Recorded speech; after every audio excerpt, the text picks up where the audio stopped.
Bismillahirrahmanirrahim. Amma ba'du. Pertama-tama tentu yang utama, marilah kita selalu mengucapkan puji syukur kehadirat Allah Subhanahu wa taala atas segala nikmat yang telah Allah limpahkan kepada kita. Selawat teriring salam selalu kita sampaikan kepada junjungan kita baginda Muhammad sallallahu alaihi wasallam. Semoga segala kebaikan tercurah kepada beliau, kepada para sahabat, para pengikutnya sampai akhir zaman. InsyaAllah mudah-mudahan kita termasuk yang mendapat syafaat Allah melalui Rasul kita kelak di yaumil hisab. Amin ya rabbal alamin. Bunda-bunda sekalian, majlis As-Salamah Ubaid Al-Wadi Al-Anazi yang dirahmati oleh Allah Subhanahu wa taala. Tentu hari ini adalah masuk di bulan Agustus 14 Safar 1447 Hijriah, bulan kedua dari Hijriah. Mari kita semua tentu selalu mendekatkan diri kita kepada Allah Subhanahu wa taala dan menjaga amalan kita supaya kita mendapat keselamatan dunia dan akhirat dari Allah Subhanahu wa taala. Tentu amalan-amalan yang mendekat kepada Allah Subhanahu wa taala adalah ada 3 paling tidak yang kita harus kerjakan. Pertama tentu dengan cara bersyukur kepada Allah Subhanahu wa taala. Yang kedua dengan kita beristighfar, bertobat, bermohon ampun. Yang ketiga tentu dengan berdoa memohon pertolongan kepada Allah Subhanahu wa taala. Inilah cara yang paling efektif yang Allah janjikan kepada kita. Ketika kita kerjakan ini, maka insya Allah mudah-mudahan kita memperoleh keselamatan dunia dan akhirat. Karena kalau orang takut kepada hukum-hukum dunia, dia menjauh. Misalnya kalau dia takut diperiksa sama KPK, sama polisi, maka dia menghindar atau cari alasan. Kalau dia takut dengan harimau, maka dia menjauh atau paling tidak dia memberi jarak dengan binatang-binatang tertentu, atau dia membuat penjagaan supaya dia tidak terpengaruh. Ya. Tetapi kalau dengan Allah, maka kita ketika takut kita tidak bisa menjauh, karena kita tidak bisa sembunyi, kita tidak bisa di dalam penjagaan benteng yang kuat kecuali dengan cara mendekat kepada Allah, ya. Nah, tentu kalau kita takut kepada Allah, maka kita mendekat kepada Allah. Apa yang paling efektif itu sederhana sekali. Setiap apapun yang menimpamu, kata Allah itu, maka bersyukurlah. Maka bersyukur kepada Allah. Coba kita buka di suratnya, surat Nuh. Surat Nuh. Ayatnya ayat 10, 11, 12. Surat 71. Surat 71 ayatnya 10, 11, 12. Dibaca Kak Adis. A'udzu billahi minasy syaithanir rajim. Bismillahirrahmanirrahim. Faqultu astaghfiru rabbakum innahu kana ghaffara yursilis samaa'a 'alaikum midrara wa yumdidkum bi amwalin wa banina wa yaj'al lakum jannatin wa yaj'al lakum anhara. Silakan Bunda baca artinya. Suratnya 71 ayat 10, 11, 12. Maka aku berkata kepada mereka, mohonlah ampunan kepada Tuhanmu, sungguh Dia Maha Pengampun. Lanjut. Niscaya Dia akan menurunkan hujan yang lebat dari langit kepadamu, dan Dia memperbanyak harta dan anak-anakmu, dan mengadakan kebun-kebun untukmu, dan mengadakan sungai-sungai untukmu. Ya, jadi ini salah satu daripada cara kita ya kepada Allah Subhanahu wa taala itu dengan cara bermohon ampun. Bermohon ampun kepada Allah. Faqultu astaghfiru rabbakum innahu kana ghaffara. Kemudian ketika kamu mohon ampun kepada Tuhanmu, maka sungguh Dia Maha Pengampun. Kalau kita nak minta ampun kepada siapa? Kepada yang punya ampunan. Jadi kita yang Maha Pengampun adalah Allah, maka Allah bukan hanya menerima ampun saja, tetapi niscaya. Kata niscaya itu datang dari Allah. Allah akan menurunkan hujan yang lebat dari langit kepadamu. Jadi kalau orang yang bermohon ampun, maka Allah turunkan hujan yang lebat. Apa maksudnya hujan yang lebat itu? Rizki. Kalau kita mau tahu cara Allah memberi rizki dengan kita itu seperti apa dari langit? Air hujan, Bun. Air hujan itu adalah rezeki dari Allah. Kenapa? Karena setiap makhluk pasti membutuh air. Diri kita saja 70% adalah air. Bahkan diri kita pun dibentuk dari air mani yang dipancarkan ke rahim ibu kita. Maka kemudian lahirlah kita itu dari air. Kemudian kita juga makan dan minum dari sesuatu yang diciptakan Allah dari air. Baik itu daging makanannya maupun itu rumput-rumputan, sayur-sayuran, semuanya itu dari air. Maupun apapun yang kita peroleh dari air semua, ya. Air semua. Mau batu bata, mau nikel, mau bauksit, mau besi, mau tembaga, mau emas, semuanya itu dari Allah turunkan hujan di langit. Berikut sedimentasinya itu yang membentuk partikel. Ada yang jadi emas, ada yang jadi batu bara, ada yang jadi apa-apa, itu semuanya dari air. Yang dihantarkan sampai ke laut, yang ada yang jadi buih, yang di laut pun dia punya dampak di sungai. Ketika di air tawar dia jadi ikan, ketika di laut jadi ikan asin ya, ikan asin. Ikan laut bukan ikan asin ya. Semuanya itu terbentuk dari air, semuanya terbentuk dari air. Maka kemudian air itu adalah rezeki. Maka orang yang senang bermohon ampun mendapat rezeki yang banyak, kata Allah. Jadi kalau ingin dapat rezeki yang banyak bagaimana? Kata Allah, bermohon ampun. Orang yang senang bermohon ampun itu dia akan dapat rezeki yang banyak.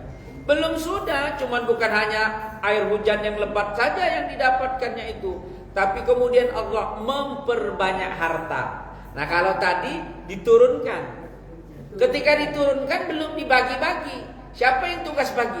Malaikat Mikail. Benar tak? Malaikat Mikail, tukang bagi rezeki.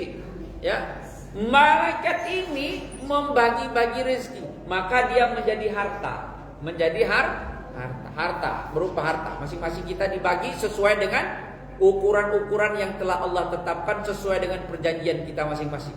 Setiap hari berikut dibagi Allah. Melalui apa? Melalui malaikat yang Allah turunkan ketika subuh hari.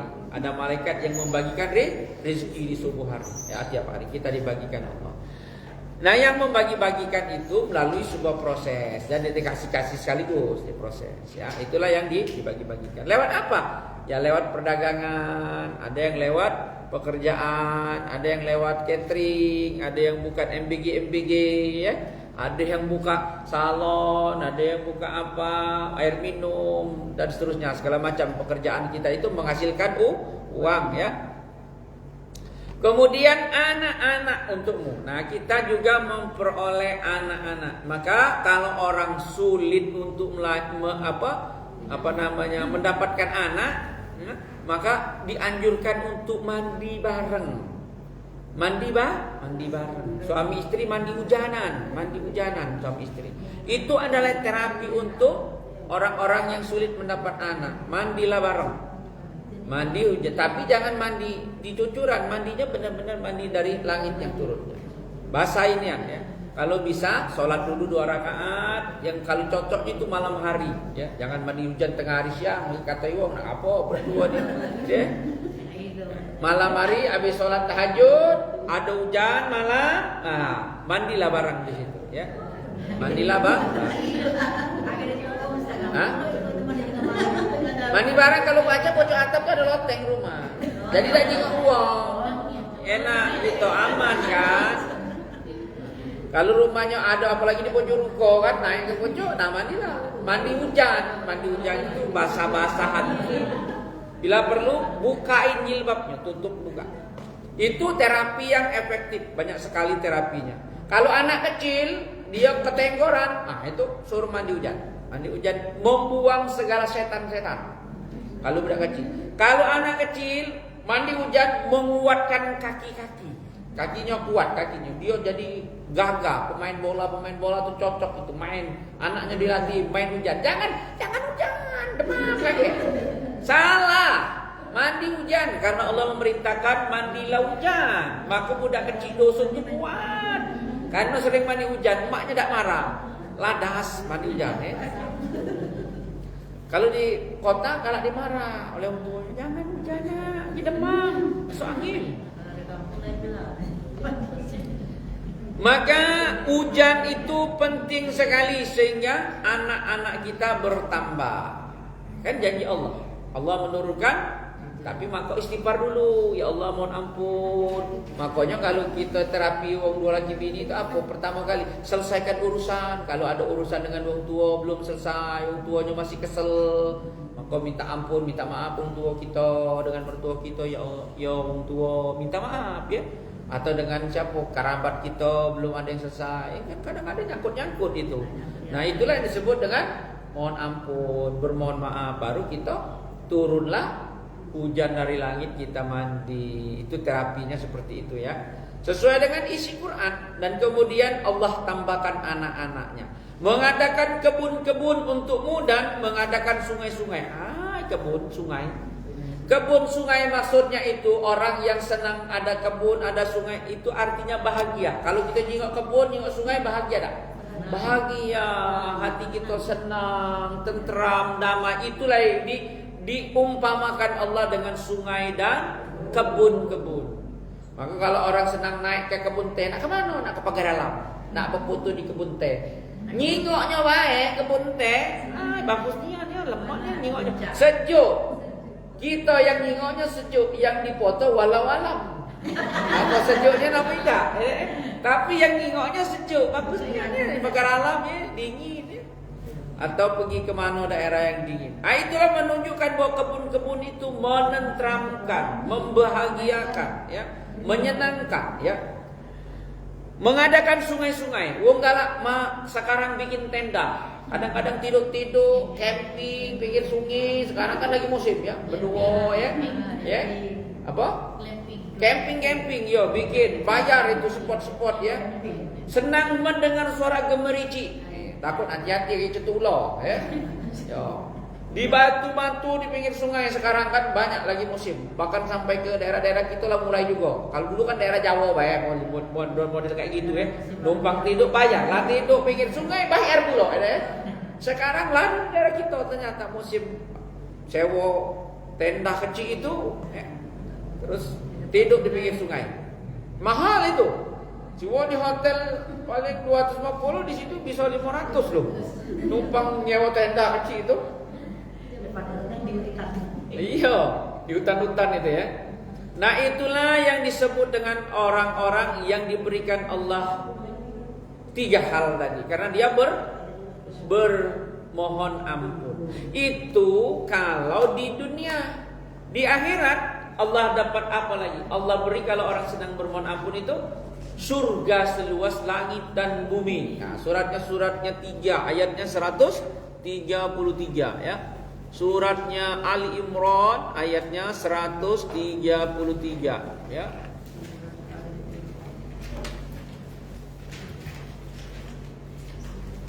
A'udzubillahi minasyaitonir rajim. Bismillahirrahmanirrahim. Wasari'u ila maghfiratin min rabbikum wa jannatin arduhas samawati wal ard uiddat lil muttaqin. Shadaqallahul azim. Dan bersegeralah kamu mencari ampunan dari Tuhanmu dan mendapatkan surga yang luas, seluas langit dan bumi, yang disediakan bagi orang-orang yang bertakwa.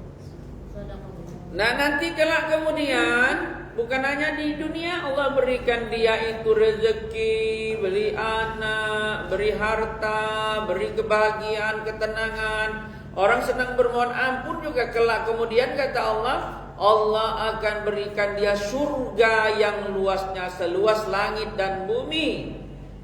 Bayangkan Bunda, kalau kita punya rumah di komplek yang kapling lebih besar, paling besar aja sudah enak ya. Jangan sampai tapi seperti yang di Tulung Selapan ya. Nah, dapatnya dari hal yang tidak benar ya. Rumahnya koneng ya, koneng besar ya. Emasnya banyak, ratusan kilo ya. Tapi sesuatu yang panas, maka kita nanti orang senang beristighfar di surga itu diberikan Allah tempat surga, kaplingnya itu seluas langit dan bumi. Masya Allah. Itu seluas langit dan bumi untuk orang yang satu aja mungkin. Siapa aja yang senang beristighfar. Bukan kita desak-desak Anda. Ya, kalau mau lapangan bola, mau main ada, kita punya sendiri. Rumah kita kayak lebih dari Istana Merdeka. Kalau IKN itu habis duit 500 triliun untuk bikinnya tengah hutan, ini Allah sediakan seluas langit dan bumi, cukup untuk kita be. Jadi udah usah repot-repot bikin istana sampai Kalimantan di dunia. Bikin be di akhirat dengan istighfar. Istighfar kita akan Allah berikan nanti kemudian di akhirat surga ya, kaplingnya berupa seluas langit dan bumi. Masya Allah ya. Dua sekali ya. Jadi betapa orang yang bermohon ampun kepada Allah itu mendapatkan tempat di sisi Allah Subhanahu wa taala ya. Yang kedua, Allah menyampaikan tadi dengan cara bersyukur. Nah, ini yang penting ya, bersyukur kepada Allah.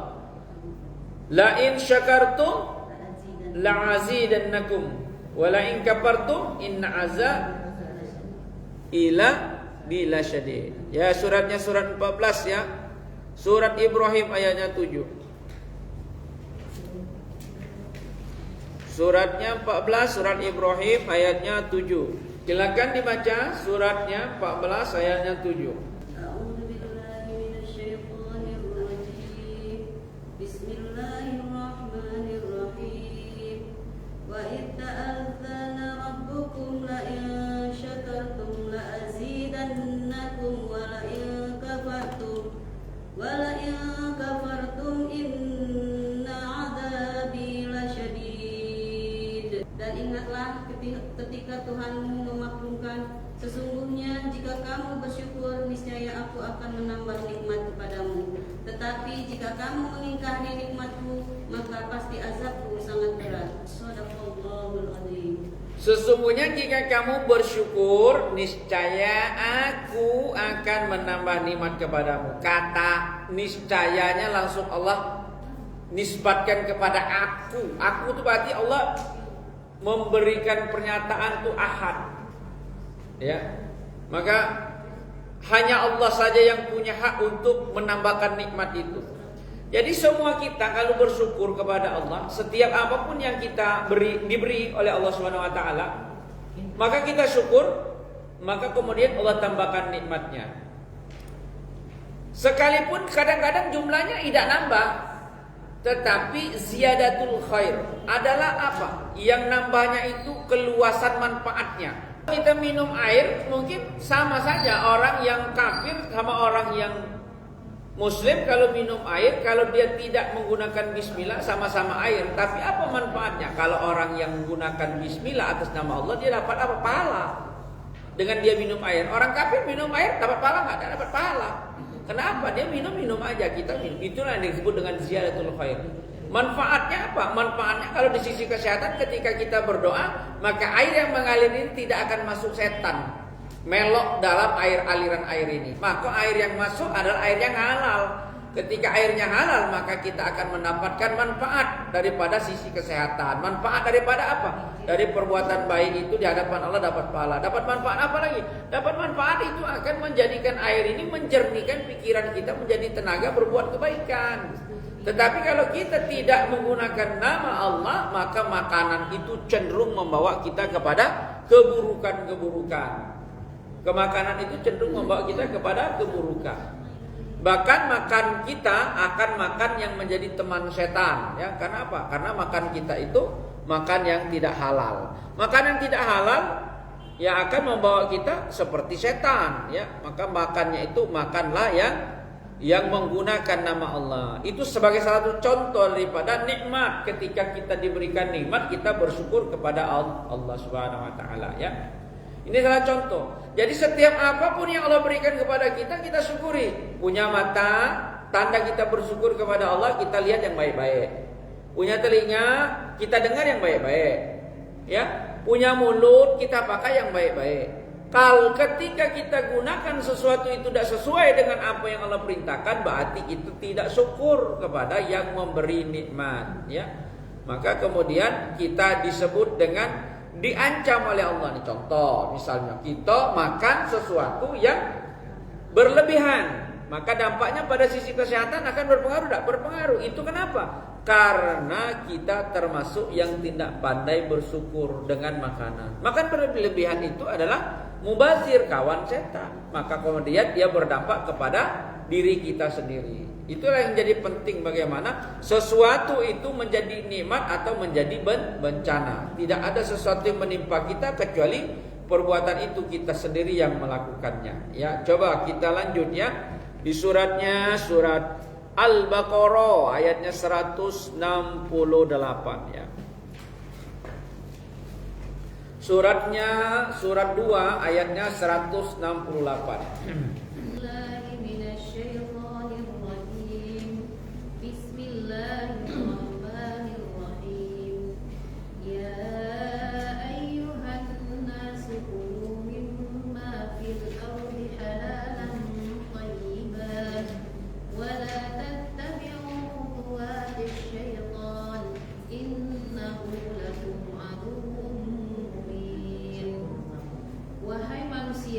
Makanlah dari makanan yang halal dan baik yang terdapat di bumi, dan janganlah kamu mengikuti langkah-langkah setan. Sungguh setan itu musuh yang nyata bagimu.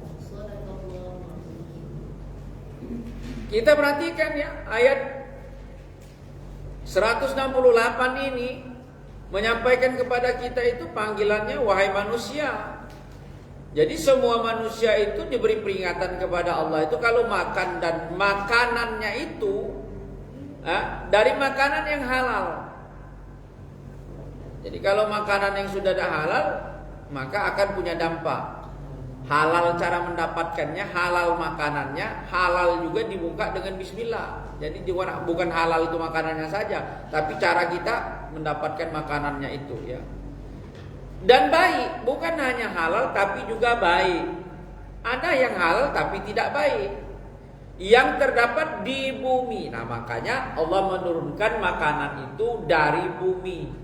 Untuk apa? Makanan fisik. Maka manusia diciptakan dari tanah, tubuh kita dari tanah, makanannya juga tanah. Makanan juga dari bumi. Apa yang ditanam Allah dari bumi, apa Allah yang buat dari bumi, itulah makanan fisik kita, ya. Jasad kita dari bumi, makanan juga dari bumi. Dan janganlah kamu mengikuti langkah-langkah setan. Nah, siapa saja yang makan tidak mengikuti petunjuk dua hal, halal dan baik, berarti mengikut langkah setan. Kalau langkah setan berarti salah satunya tadi kita sampai, tidak bismillah, berarti dia setan melok ke dalam makan. Jadi penting sekali kita. Kalau kita tidak menggunakan parameter dua ini, maka berarti kita termasuk tidak syukur nikmat. Kenapa? Orang yang syukur nikmat itu makanannya makanan halal.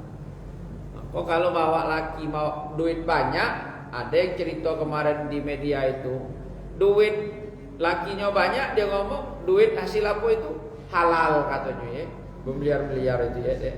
ngomong sama di pengadilan halal katanya, duit halal, duit di waktu duit halal.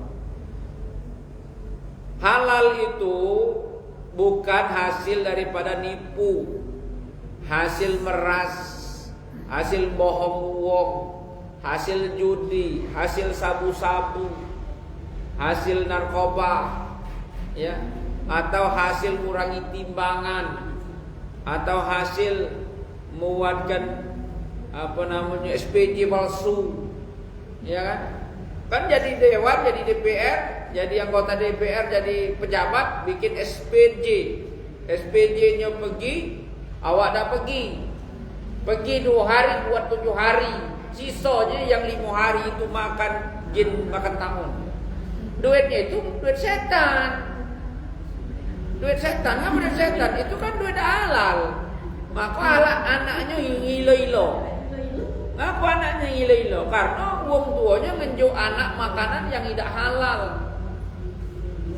Ngapa anak aku tidak sama dengan anak wong? Yo kau ngenjuk dengan makanan yang tidak halal, makanan setan. Bukanlah kau ngenjuk makanan anak kau dengan makanan setan. Makanan setan itu seperti buah zakum. Tahu buah zakum? Makanan cak pala wong. Makanannya seperti buah zakum. Buah zakum itu dimakan, tidak dimakan, tidak lemak, tidak barangnya. Tambah dimakan, tambah tidak lemak, tidak dimakan perut lapar. Itulah makanan penghuni neraka. Ya. Bulan bergerindil tajam-tajam, dikikit luka, ya. Tidak makan sakit, makan sakit. Ya. Maka kemudian itulah makanan setan, ya. Tapi kalau orang-orang yang sudah beriman beda pun cara makannya. Di ayat yang berbeda, di ayat 172 di Al-Baqarah, ya.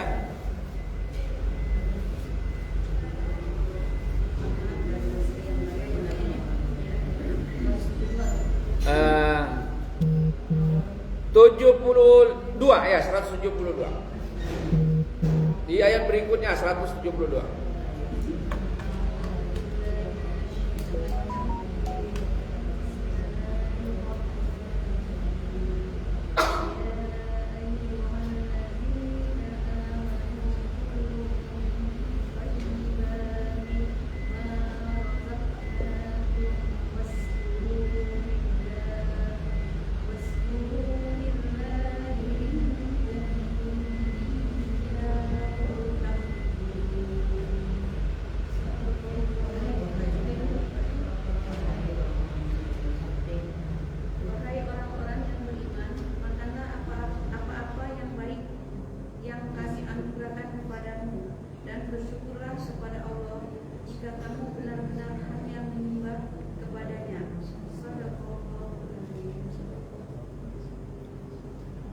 Wahai orang-orang yang beriman, makanlah dari rezeki yang baik yang kami berikan kepadamu, dan bersyukur kepada Allah jika kamu hanya menyembah kepadanya. Jadi kalau kita orang yang beriman, makanannya disebut lagi halal pun, karena sudah pasti orang beriman cari makanan lah pasti halal. Tak mungkin dia ada cari makanan halal. Lah tahu di situ ada babi, tak kalah dia makannya di situ. Apalagi di situ makanan sudah jelas yang masaknya uang kafir, ya. Sekalipun tidak ditulis makanan itu tidak katik babinya, kita menjadi ragu untuk makan. Lebih baik menghindar. Biasanya orang beriman menghindar makan. Lemak di situ, ya lemak, tapi kita tidak yakin yang masaknya kafir, ya. Jadi kita ragu dengan makanannya, ya. Tidak, gorengannya lain, ya, minyaknya beda, ya, kualinya sama, ya. Wali bukan babi. Kualinya sama, tetap saja, ya. Nah, makanlah dari rezeki yang baik yang kami berikan kepadamu. Jadi Allah itu menurunkan rezeki kepada kita yang baik. Semua apapun rezeki, rezeki kan luas. Jadi kalau kita makan, ya, makanan orang-orang beriman itu dari rezeki yang baik. Dia tidak akan menyentuh rezeki yang tidak baik. Itu kan lain lagi sudah, ya. Lebih teliti, lebih detail lagi, ya. kami berikan kepada kamu agar kamu bersyukur kepada Allah. Nah, kalau tadi kawan setan, kalau ini Allah perintahkan orang beriman itu bersyukur. Maka konsep bersyukur tadi dengan makanan, maka dia bersyukur. Jadi kalau kita bersyukur, nanti Allah tambahkan makanan itu dengan nikmat-nikmat apa? Nikmat kesehatan, nikmat kenyangnya itu kenyang yang tidak berlebihan, ya. Ini adalah bentuk daripada orang yang bersyukur kepada Allah Subhanahu wa taala. Jadi, apa ciri-cirinya orang yang makannya itu membuat dia itu makin bersyukur kepada Allah? Makannya itu membawa dia kepada ketaatan. Kalau dia makan, habis makan, kemudian dia sholat, berarti makanan dia itu makan membawa ketaatan, menyembah kepada Allah. Tapi dia makan, tapi makanan tidak membawa ketaatan, maka dia merugikan sendiri. Maka kalau sebaik-baiknya mengadakan acara walimah apapun itu, hadirkan orang-orang anak-anak yatim, hadirkan orang-orang beriman dan bertakwa, hadirkan orang-orang soleh, ya. Semakin banyak orang soleh semakin baik, ya.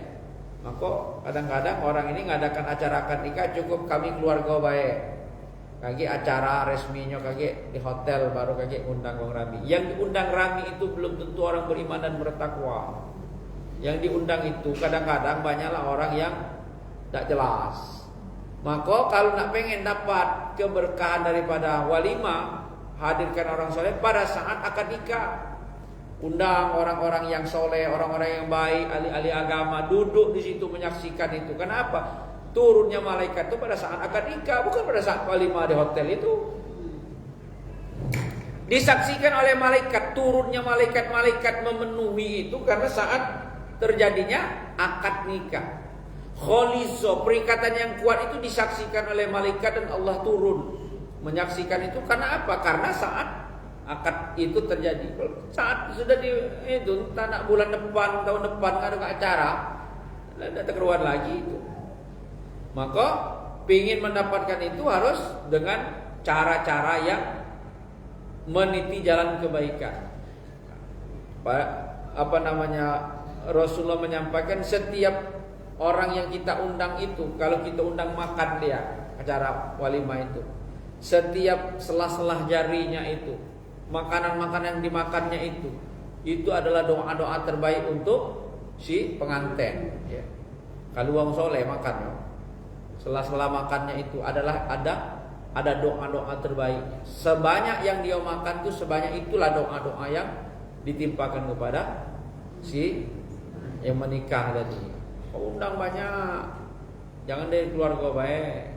Undang orang-orang soleh, undang anak yatim, undang orang-orang yang doa-doanya mustajab pada saat akad nikah, supaya kehidupannya lebih berkah, pernikahannya itu lebih cepat nanjak dalam kehidupan rumah tangga. Nanjak apa? Nanjak keimanan ketakwaannya.